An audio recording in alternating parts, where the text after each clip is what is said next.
ওই কোটোটা একটু দেখাবেন। ওনাকে একজন হেল্প করেন, এটা পরেরটা। হ্যাঁ, এটা কি? এটা মশলা। কি মশলা এটা? এটা হলো যে ওই যে কাবাব মশলা।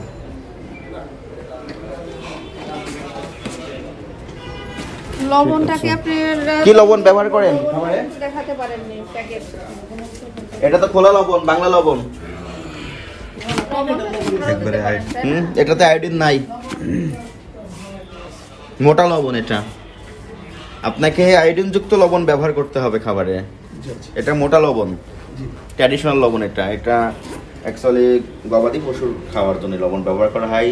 চামড়া শিল্পে লবণ ব্যবহার করে। এটা খাবারে ব্যবহার করবেন, জানতেন না? এটাও তো একটা অপরাধ। আপনি জেনে শুনে খাবার পরিবেশন করবেন, খাবার রান্না করবেন।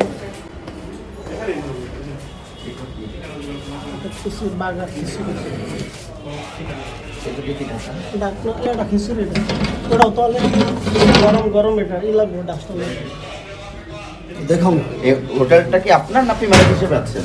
আপনি মালিক এটার? তাহলে আপনার এগুলো আরো ভালোভাবে জানা দরকার।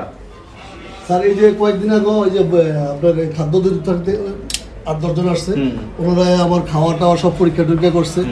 এর এক সপ্তাহ ওনারা কি আপনাকে বলেছিল খাবারের পাত্র নিচে ফ্লোরে রাখতে হবে, মশলাগুলো আলগা রাখতে হবে, ফ্রিজে 3 ধাপে রান্না করা খাবার ফ্রিজে রাখতে হবে, এই কথাগুলো বলেছিল? আমি যেগুলো বললাম এগুলো কি বলেছিল ওরা? তাহলে এগুলো কেন করলেন আপনি তাহলে? ওটা বলে না, মানে ওনারা ওগুলি বলেন, আমার খাওয়াগুলি নিয়ে তারা টেস্ট করছে। এই যে সাথে সাথে অবস্থা লেফট সাইড। এখানে কি ময়লার বাস্কেট এটা? তাহলে এটা ঢাকনা কোথায়? এই রান্নাঘরে একটা, এক্সকিউজ মি, আপনি একটু আসেন।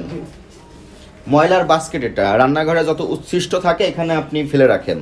তাহলে এখানে যদি কোনো মাছি বা পোকা বসে, সেই মাছিটা কিছুক্ষণ পরে এখান থেকে যে আপনার খাবারে বসতে পারে, তাহলে খাবারে ক্রস কন্টামিনেশন হলো কিনা, খাবারটা দূষণ ঘটলো কিনা?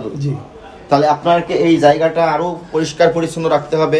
প্রত্যেকটা ধাপে যে যে সংশ্লিষ্ট আইনগুলো আছে সেই আইন মেনে ব্যবসাগুলো পরিচালনা করতে হবে, খাবার রান্নাঘরের পরিবেশটা রাখতে হবে। এটা তো রাখতে আপনি ব্যর্থ হলেন। আমার ধারণা বা বিশ্বাস, এই কথাগুলো আপনি যে বললেন অন্য ডিপার্টমেন্ট আসলে তারা এই কথাগুলোই বলে গেছে আপনাকে। তাহলে সেখানে আপনি কি আপডেট করলেন? এগুলো পোড়া তেল না, কি এগুলো?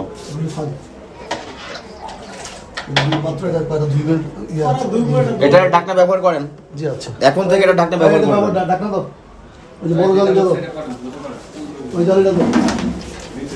এটাতে কি আছে? এটাতে কি আছে? এখানে একটা আছে, জবাব দেন।